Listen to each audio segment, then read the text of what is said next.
उठिया यार मनावांगी हर የ40 ዓመቷ የህንድ ሲኒማ ኢንዱስትሪ ምርጧ ተዋናይ በዚህ እድሜዋም ደና የተባሉ አክትረሶች እንኳን ውበቷን ሊወዳደሩት አልቻሉ።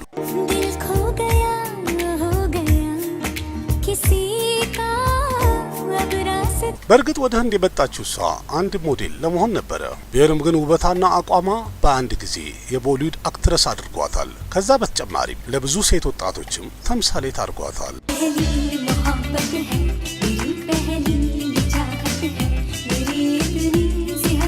በጣም ፍሎፕ በሆነ ወይም ኪሳራን ባስተናገደ የፊልም ስራዋን የጀመረችው ይቺ አክትረስ እንዴት ብላ የቦሊውድ እጅግ በጣም ትኩረትን የሳበች አስደናቂ አክትረስ ልትሆን ቻለች?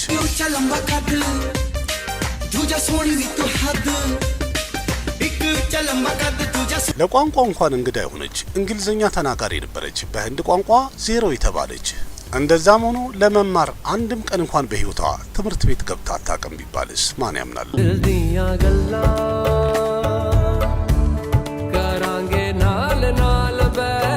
እንዴት ነውስ የልደት ፓርቲዋ ላይ የቦሊውዱ ንጉስ የተባለው ሻሩክ ካን እና ደበንግ አክተር የሚባለው ሰልማን ካን እንደ ዶሮ የተናከሱት? በእነሱ የተነሳም ቦሊውድ ሁለት ቦታ እስኪከፈል የደረሰበት ለምን ነበረ? शादी तो तुम्हारी होनी चाहिए थी उसके बहुत सुनी तुम्हारी बकवास እጅግ በጣም ቆንጆና ስታይሊሽ አክትረስ የተባለች የተደነቀች ባለበት ሰዓት ቦሊውድ ላይ እጅግ በጣም ተርፋማ የተባለ እንዲሁም ከባድ አቅም አለው የሚባለውን ሱፐርስታር የሆነውን ትታ ለምንድን ነው አዲስ መጤ የሆነውን አክተር አግብታ ሁሉንም ትታ ያስደነገጠችው?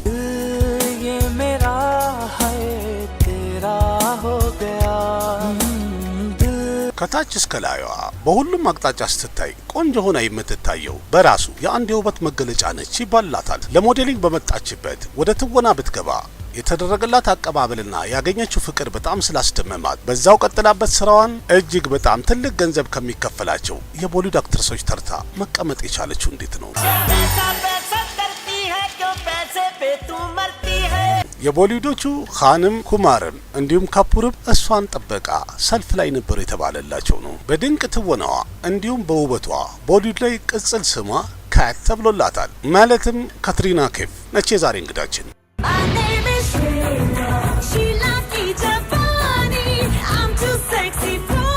ካትሪና ኬፍ በራሷ የአንድ የውበት ተምሳሌት ናት ትባላለች። በሳይቱ ስላጋጠማት የተለያዩ ነገሮች ከማውራታችን በፊት እንደተለመደው መለስ ብለን ብዙ ውጣ ውረዶቿን ስለምናወራ ከልጅነቷን ጀምር።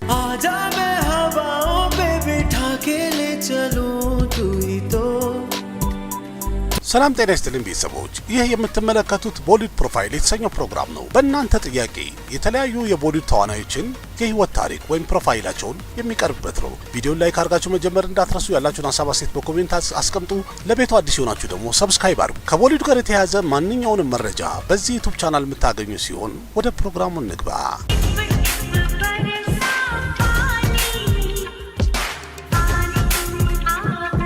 ካትሪና ኬፍ የተወለደችው ጁላይ 16 1983 ዓ.ም ሆንግ ኮንግ ከተማ ውስጥ ነው። የአባቷ ስም መሐመድ ኬፍ ሲሆን የእናቷ ስም ደግሞ ሱዛን ቱርኪት ይባላል። ኬፍ 3 ታላቅ እህት ያላት ሲሆን 3 ደግሞ ታናሽ እህቶች አሏት። አንድ ደግሞ ታላቅ ወንድም አላት፣ ማይክል ይባላል። ሁሉም ልጆች ገና ልጅ እያሉ ነበር እናትና አባታቸው የተለያዩት ወይም የተፋቱት። እናት ጠበቃና የማህበረሰብ ስራ ላይ የምትሳተፍ ነበረች። እናት ሁሉንም ልጆች በችግርና በስቃይ ብቻዋን ያሳደገቻቸው። በዛም የተነሳ ካትሪና ኬፍ ወንድም እህቶቿ በአጠቃላይ ትምህርታቸውን ምንም አይነት ትምህርት ቤት ገብተው አልተማሩም። በስራ ምክንያትም የተለያየ ሀገሮች ላይ ስለዞረች በዛ ምክንያት ምንም አይነት ትምህርት ቤት አላስገባቸውም። እንዲያውም እቤት ባሉበት የተለያዩ አስጠኞቹ እየመጡ እንዲያስተምሯቸው በማድረግ በቤታቸው ነው ትምህርት የተከታተሉት። በዚህም የተነሳ ዛሬ ካትሪና ኬፍ ምንም አይነት ዲግሪም ሆነ ሰርተፊኬት የላትም ወይም የትምህርት ማስረጃ በእጇ የለም።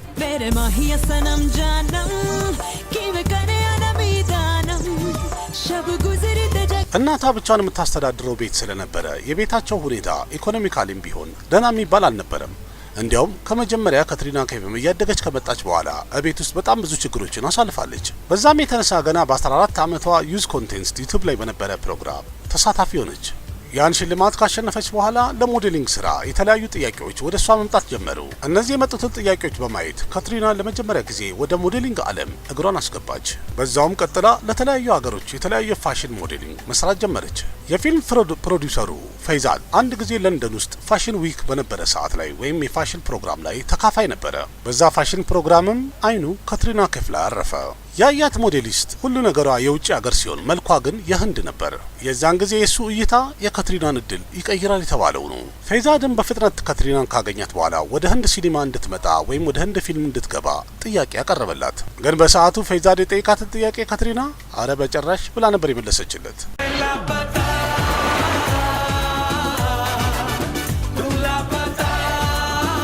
አንድ ጊዜ ምልክት ከተሰጣት በኋላ የካትሪና እድል ወደ ቦሊውድ እየጎተታት ነበር ማለት ይቻላል። በቀጣይ ካትሪና ከለንደን ወደ ሙምባይ መጣ ነበረ። ምክንያቱም አንድ ሞዴሊንግ አሳይመንት ስለነበራት። ሙምባይ ውስጥም ሞዴሊንግ በምትሰራ ሰዓት ላይ ቀጥታ ያገኛት ታዋቂው ዳይሬክተር መሄሽ ባት የተባለው ዳይሬክተር ነበር። መሄሽ ባትም ካትሪናን ካያት በኋላ በቁመቷና በውበቷ እብድን የሆነው። በዛም ምክንያት በቀጣይ የሚሰራው ፊልም ሳያ ለሚለው ፊልም ሊያስተውናት ወሰነ። በፊልሙ ላይ ማብራት የሚተውነው ጆን አብርሃም ነበረ። ቢሆንም ግን እድሏ አልረዳትም ወይም ደግሞ አልተሳካላትም። ይህ ፊልምም ከጇ ሊወጣ የቻለው ወይም ሊያመልጣት የቻለበት ትልቁ ምክንያት ህንድኛ ምንም አለመቻሏ ዜሮ መሆኗ ነበረ። በዛም ምክንያት ካትሪና ራሷን ከዚህ ፊልም ለየች። በሰዓቱ ካትሪና ህንድኛ መናገር ችላ ቢሆን ኖረው ወደ ቦሊውድ የገባችው ሳያ በሚል ፊልም ነበር ማለት ነው።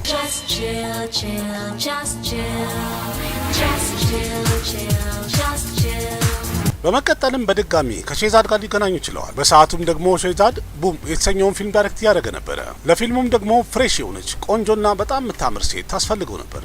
ልክ ካትሪናን ሲያገኛት ፍለጋው ጠቅላላ አበቃ። የሚፈልጋት እሷን ነበር ማለት ይቻላል። ፊልሙም ፕሮዲውስ ያደረጉት በሰዓቱ ጄኪ ሽሮፍና ባለቤቱ አይሻ ሽሮፍ ነበሩ። ፊልሙም ተሰራ፣ ለሲኒማ እይታም በቃ።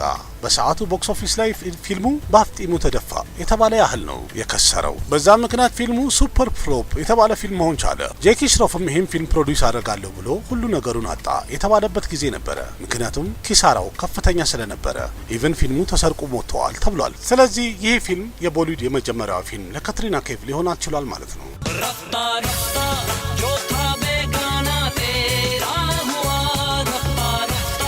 ግን በሚያሳዝን ሁኔታ ወደ ቦሊውድ የገባችበት የመጀመሪያ እርምጃዋም አሰልቺ የሆነባት። በሳውዝም የተወሰኑ ፊልሞችን የሰራች ሲሆን በታሚልና በቴልጉ የተወሰኑ ፊልሞችን ሰርታለች። እነዛም ፊልሞች ጥሩ ቢዝነስ ሰርተዋል የሚባሉ ናቸው። ከዛም በኋላ በደንብ ያያት የቦሊውዱ ደበን ካን ሰልማን ካን ነበር። ሰልማንም ከአሽዋሪ ጋር የተጣላበት ሰዓት ስለነበረ ካትሪናን ሲያያት በጣም ቆንጆና የምትስብ ሆና ነው ያገኛት። በቀጣይም የሚሰሩት ፊልም ሜኔ ፒያር ኪው ኪያ የሚል ፊልም ስለነበረ እዛ ፊልም ላይ ካትሪና እንድትሰራ ሊያስፈርማት ችሏል። በእርግጥ ፊልሙ ተለቆ ለእይታ በበቃ ሰዓት ላይ ቦክስ ኦፊስ ላይ አቬሬጅ ሆኖ ነው ያለፈው። ቢሆንም ካትሪና ግን የምታስበውና የምትጠብቀው ስኬት እስከ ሩቅ ድረስ እየታያት አይደለም፣ ርቆ ነበረ። በዛ ሰዓት ላይ በ2006 ዓመተ ምህረት ካትሪና ከይፍ ቀጥሎ ያጋጠማት ፊልም ነመስቴ ለንደን የሚል ሲሆን የፊልሙም ተዋናይ አክሼ ኩማር ነበር። ይህ ፊልምም በካትሪና ከይፍ ህይወት ውስጥ እጅግ በጣም አስፈላጊ ወይም ጠቃሚ የተባለ ፊልም ሊሆን ቻለ። ፊልሙ ሪከርድ የሰበረ የገንዘብ ስብሰባ ያደረገ ሲሆን እጅግ በጣም ስኬታማ የተባለ ፊልም ነው። የፊልሙ ታሪክ፣ የፊልሙ ሙዚቃ ምኑ ተብሎ ተገልጾ ያልቃል። ሁሉ ነገሩ በጣም ተወዳጅ ሊሆን ቻለ በህንድ ሲኒማ ላይ። ከዚህ ፊልም በኋላም ካትሪና ከይፍ የቦሊውድ አዲስ መልክ ለዛውም አንጸባራቂዋ መልክ መሆን ቻለች።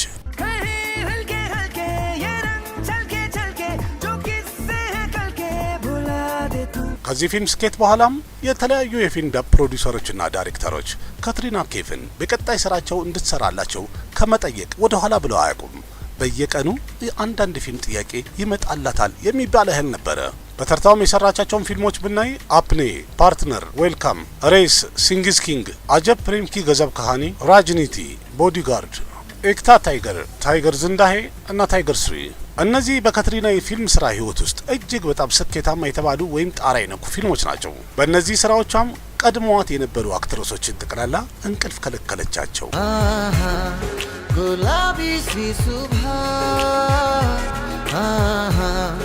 ካትሪና በዛ ሰዓት ላይ በህንድ ሲኒማ ውስጥ ሱፐርስታር የሚባሉ ሁሉም አክተሮች አብራቸው ሰርታለች። እያንዳንዱ ፊልም ስኬታማ እየሆነ ሲመጣ ካትሪና ኬፍ ቅጽል ስሟ ለኪ ገርል ነበረ፣ እድለኛዋ ሴት እንደመሆኑ ነው። በዛ ምክንያት ሁሉም የፊልም ፕሮዲውሰር ካትሪናን ማስፈራም ፍላጎቱ ነበረ። አረ እንዲያው የእያንዳንዱ ፊልም ስኬት ካትሪና ኬፍን በሰዓቱ የቦክስ ኦፊስ ንግስት ሁሉ አስብሏት ነበረ። በእርግጥ መለስ ብለን ስናየው ካትሪና ኬፍ ህንድኛ ጥርት አድርጋ አትችልም ነበረ እና ብዙ ስራዎቿም የዲያስፖራ ሮል እየተሰጣት እጅግ በጣም ፊልሙ ማሳመር ችላለች። ምክንያቱም በትክክለኛው ኮልተፍ ስለምትል ማለት ነው። ከበኋላ ግን በራሷ በከፈለችው ከባድ መስዋዕትነትና ጥረት ህንድኛዋን ጥርት አድርጋ መናገርን ችላለች። የካትሪና ብዙ ፊልሞቿም ገቢያቸው ሪከርድ የሰበረ ስለነበረ ክፍያዋን በአንድ ጊዜ ወደ ላይ ከፍ ማለት ችሎ በሆሊውድ ውስጥ እጅግ በጣም ከፍተኛ ክፍያ ከሚከፈላቸው ሴት ተዋናዮች ወይም አክትረሶች ተርታ አብራ የምትጠራ አክተር መሆን ቻለች። በ2008፣ 2009 እና 2010 ሶስቱን አመት መለስ ብለን ብናይ በህንድ ሲኒማ ተመልካቹ እጅግ በጣም የሚወዳትና ደጋግሞ ማየት የሚፈልጋት ምርጥ አክትረስ መሆን ችላ ነበረ፣ መርታ ነበር። እንዲያውም ተመልካቹ በጣም ወዷት ስለነበረ በቦታ የተነሳ የመጀመሪያው የህንድ አክትረስ ናት ወይም ሴት ተዋናይ ናት ቦቢ ዶል የሚል ስያሜ በውበቷ ያገኘች።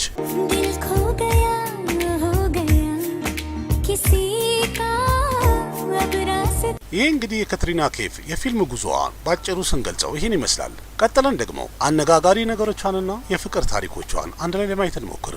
እንደሚታወቀው እነዚህ ነገሮች ደግሞ የፈለገ ስኬታማ ቢሆን ቦሊውድ ውስጥ ማንንም ሰው የሚያብጠረጥሩ ወይም የሚያበጥሩ ነገሮች ናቸው።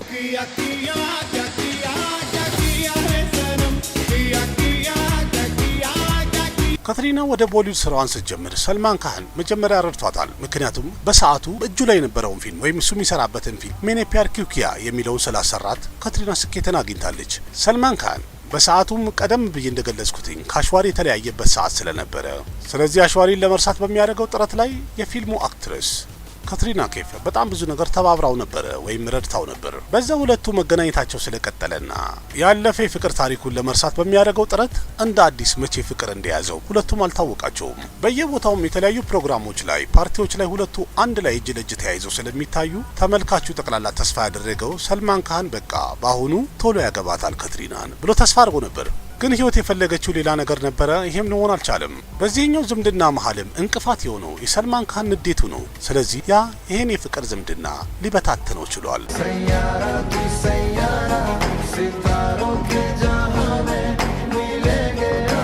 ካትሪናና አክሼ ኩማር ነመስቴ ለንደን በሚሰሩ ሰዓት ላይ እጅግ በጣም ተቀራርበው ነበር፣ በጣም ተግባብተው ነበር። ፊልሙም እጅግ በጣም ስኬታማ ነበረ። የሁለቱ ዝምድናም ደግሞ ተመልካቹ እጅግ በጣም የወደደው ነበር በፊልሙ ላይ። በመቀጠልም ሁለቱ በጥምረት በጣም ብዙ ፊልሞችን ሰርተዋል። በዛ መሀልም ሚዲያዎች ሁለቱ በጣም መቀራረባቸውን ወይም ፍቅር መጀመራቸውን ማውራት ጀመሩ። ከፊልም ስራ ውጭ የሚሆኑ ኖርማል ቦታዎች ላይ ሁለቱ አንድ ላይ መታየት ጀምረዋል የሚለው ዜና በጣም በኃይለኛው ሽፋን ማግኘት ቻለ። ቢሆንም ግን ይሄ አለ ተባለ የተባለ ነገር እንጂ ሁለቱም ይሄ ነገር ሚዲያ ፊት ለፊት እንዲወጣ ያደረጉት ነገር አይደለም። እሱም ሁለቱ ይዋደዳሉ ተብሎ ከመታማት ውጪ እንደሚዋደዱ ሌላ ማስረጃ የለም እንደማለት ነው።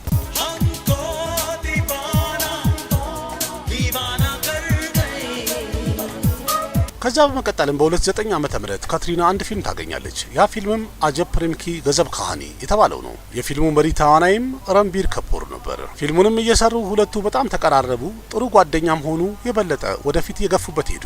እንዲያውም ሁለቱ ፍቅር ውስጥ ገቡ ማለት ይቻላል። ከዛም አልፎ ተርፎ ካትሪና ወደ ረንቢር ከፑር ቤት መመላለስም አበዛች። የዛኔም ሚዲያው ይሄን ነገር አግኝቶ መቼ ዝም ይላል፣ ካትሪና አሁን በፍጥነት የከፑር ቤተሰብ የልጅ ሚስት ልትሆን ነው ብለው ማውራት ጀመሩ። ቢሆንም ግን ይሄ የፍቅር ታሪክ ሙሉ ሊሆን አልቻለም። በጅምር የተቋጨው ምክንያቱም ደግሞ ካትሪና ኬፍን ከማፍቀሩ በፊት ረንቢር ከፑር ዲፒካ ፓዱኮንን ዴት እያደረገ ነበር ወይም ከሷ ጋር አብሮ ነበር። እንዲያውም በካትሪና ምክንያት ነው ከዲፒካም የሸሻት የራቃት። ከተለያዩ በኋላ ግን ዲፒካ ወደ ረንቢር ህይወት መመላለሱን አላቆመችም ነበር። ይህን ነገር ደግሞ ደጋግማ ባየች ሰዓት ካትሪና ምንም አልጣማትም። በሚነጋገሩ ሰዓት ሁለቱ ሊግባቡ አልቻሉም። ስለዚህ ይሄ ዝምድናም በሀዘን የተሞላ አሳዛኝ መጨረሻ ሊሆን ቻለ።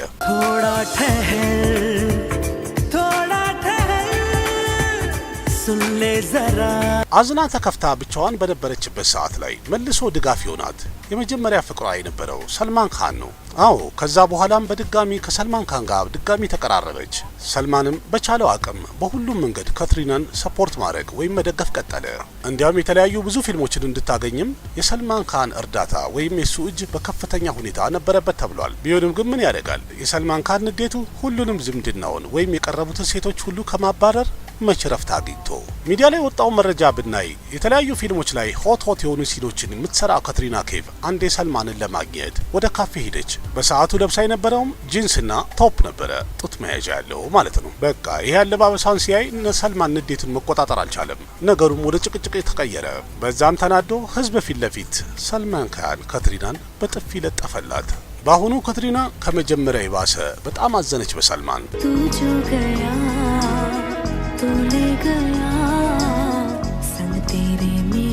ከዛ በኋላ በካትሪና ህይወት ውስጥ የተፈጠረው ነገር ማንም ሰው ገምቶት የማያውቀው ነገር ነው። የካትሪና 27ኛ ዓመት የልደት በዓሏ በሚከበርበት ሰዓት ላይ ቦሊውድን ሁለት ቦታ የሚከፍል ትልቅ ግርግር ተነሳ። ያ ሀዘንም ካትሪናን ለረጅም ጊዜ ሲያስጨንቃት ሲረብሻት የነበረ ነገር ነው። በሰዓቱ ካትሪና 27ኛ ዓመት ልደቷን እያከበረች ነበረ። ፓርቲው ላይም የቦሊውድ በጣም ትልልቅ የሚባሉ ሰዎች የተጋበዙበት ነው።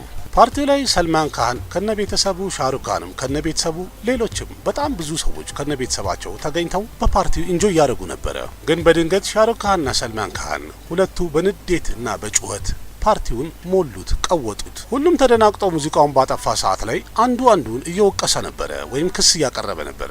ነገሩ ጭቅጭቅ እና አለመግባባትን በመፍጠሩ ሁለቱ እጅ እስከ ማንሳትም ደርሰዋል ተብሏል። ሰልማን ቀድሞ እጅ የሰነዘረ ሲሆን ሻሩክም ዝም አላለው፣ መልስ ሰጥቶታል። ስለዚህ በዛ መሃል ግርግሩ ከፍተኛ ሁከትን ፈጠረ። ፊት ለፊታቸው የሚደረገው ነገር ፓርቲ ላይ ለነበሩ ሰዎች ህልምን የመሰላቸው። ነገሩንም ለማስቆም ካትሪና ኬፍና ጎሪ ካን ሁለቱ መሃል ገቡ። स्वैग से करेंगे सबका स्वागत ከዛ በኋላም ቢሆን በሁለቱ መሃል ቀዝቃዛ ጦርነት እንደቀጠለ ነበረ። አንዳንዴ ሰልማን የሚወዳቸው ሴት አክትረሶች በሻሩክ ምክንያት ፕሮዲውሰሮቹ ሲቀይሯቸው ሴቶቹን፣ አንዳንዴ ደግሞ ሻሩክ የሚወዳቸው ሴት አክትረሶች በሰልማን ምክንያት ፕሮዲውሰሮቹ ሲቀይሯቸው፣ ልክ እንደዚህ ቦሊውድ በሁለቱ ካኖች ምክንያት ሁለት ቦታ ተከፈለም። በጣም ብዙ ጉዳትም አስተናግደዋል ምንም በማያውቁት። ነገሩ ከጉዳት ውጪ ምንም ጥቅም እንደሌለው የተረዱት አንዳንድ ሰዎች ይህን ነገር ለመጨረስ ባደረጉት ጥረት ከትንሽ ዓመት በኋላ ነገሩ ሊያበቃ ችሏል። ባባ ሲዲቂ የሚባል አንድ የተከበረ ግለሰብ የአፍተር ፓርቲ ባዘጋጀ ሰዓት ላይ ሁለቱንም ጠርቷቸው እንዲስማሙ፣ እንዲተቃቀፉና እንዲግባቡ አድርጓቸዋል።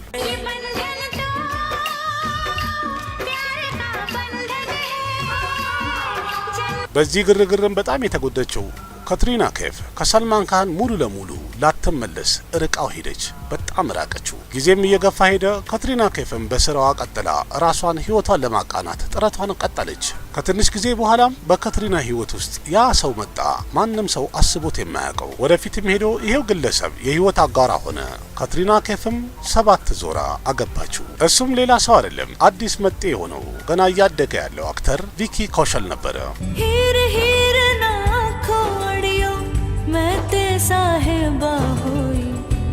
ካትሪና ኬፍን የመሰለች አክትረስ የቪኪ ኮሸል ሚስት ሆናለች። ይህንንማ ማንም ሰው አስቦት አያውቅም ነበር። የሁለቱ ግንኙነት የጀመረው አንድ አዋርድ ፕሮግራም ላይ ነው። ስታር ስክሪን አዋርድ ነበር ፕሮግራሙ። ሆስት የሚያደርገውም ደግሞ ቪኪ ኮሸል ነበር በሰዓቱ። እዛ አዋርድ ፕሮግራም ላይ ሆስት እያደረገ የጠየቃት ካትሪና ኬፍን ለምን በቃ እኔን አታገቢኝም ሰልማን ካላገባሽ አይነት ነገር ነው የተጫወተው። आप किसी अच्छे से विकी कौशल को ढूंढ के शादी क्यों नहीं कर लेते? शादियों का सीजन चल रहा था, मुझे लगा आपका भी मन कर रहा होगा, तो मैंने कहा पूछ लेता हूँ। በሰዓቱም በህዝብ ፊት ይሄ ነገር እንደ ቀልድና እንደ ጨዋታ ተሳስቀው ያለፉት ነገር ነበር። ከዛም ፕሮግራሙ ካለፈ በኋላ ቪኪ የተናገራትን ነገር ካትሪና በሲሪየስ ያሰበችበት ይመስላል። ለመገናኘትም ማሰቡ። ከዛ በኋላ የመገናኘቱ ነገር በተደጋጋሚ መታየት ቻለ።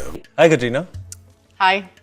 This is a great place to meet each other. በድንገትም ነገሩ እንግዲህ ወደ ትዳር መድረሱ አስደንጋጭ አድርጎታል። ግን የሚገርመው ነገር ቀደም ብለው ሁለቱ በፍቅር እንደነበሩ ወይም ጓደኝነታቸውን በምንም ሚዲያ ፊት ለፊት እንዲወጣ አላደረጉትም፣ ደብቀው ነበር ያቆዩት። በመጨረሻም ዲሴምበር 9 2021 ዓ.ም ራጅስታን ውስጥ ሰባይ ማታፑር ፖርት ፐርቫላ የተባለው አካባቢ ላይ ሁለቱ በትልቁ ደግሰው ሰርጋቸውን አሳምረውታል። ከትዳር በኋላም ካትሪናም ሆነ ቪኪ ሁለቱም በጣም ደስተኛ ሆነው ነው የሚታዩት። जाए मिर्जा कोई। ካትሪና ቦሊውድ ውስጥ ባላት ቆይታ በጣም ብዙ ነገር አግኝታለች፣ ብዙ ነገርም አጣለች። ግን በጣም በአስገራሚ ሁኔታ በፍጥነት በቁንጅናዋ ዝነኛ አክትረስ አድርገዋታል። ከዛ በተጨማሪም ከፍም ብለዋታል፣ ባቢዶልም ብለዋታል። የሚገርመው ነገር ካትሪና ወደ ቦሊውድ ስትገባ ቀድሜ እንደነገርኳችሁ ህንድኛ መናገር አትችልም ነበር። ግን ለስራዋ ባደረገችው ከፍተኛ ጥረት ህንድኛ ዛሬ ፐርፌክት ሆና መናገር ችላለች። እንዲያውም ከህንድኛ ሌላም በጣም ብዙ ቋንቋዎችንም ተናጋሪ መሆን ችላለች። ቋንቋ በሁሉ ጊዜ ጥቅም አለው። ዛሬ ለደረሰችበት ትልቅ ስኬት ደረጃ ላይ የሷ ልፋቷና ጥረቷ ብቻ ነው ክሬዲቱን የሚወስደው። ከዚህ በኋላም በልፋቷ በጣም ብዙ ስራ ትሰራለች ብለን እንጠብቃለን።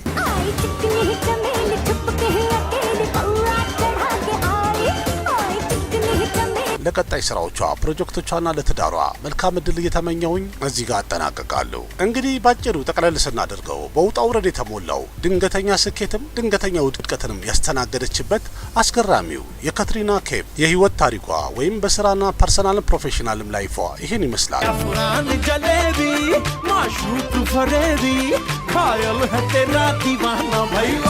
ውድ ተመልካቾች የዛሬ ፕሮግራም እንዴት አገኛችሁት? የካትሪና ከይፍን ገጠመኞቿን በማወራ ሰዓት ላይ ያለፍኩት የዘለለኝ ወይ የረሳሁት ነገር ካለ እናንተ የምታውቁት በኮሜንት እንድትጨምሩልኝ ጋብዛችኋለሁ። በተረፈ ቪዲዮ ላይክ ማድረግ አትርሱ። ያላችሁን ሀሳብ አስተያየት በኮሜንት ግለጹልኝ። በተጨማሪም ለቤቱ አዲስ ሆናችሁ ሰብስክራይብ አድርጉ። ምክንያቱም ከቦሊውድ ጋር የተያያዙ እጅግ በጣም ብዙ መረጃዎችን በዚህ ቻናል እናቀርባለን። ከዛ በተጨማሪም የሰብስክራይበሩ ቁጥር በዛ እንዲል ለጓደኞቻችሁም ሼር በማድረግ ያላችሁን ትብብር አሳዩኝ። እኔ አቅራቢያችሁ ቃሲም መካ ነበርኩኝ። በሌላ ቪዲዮ በድጋሚ እስከምንገናኝ ባባይ።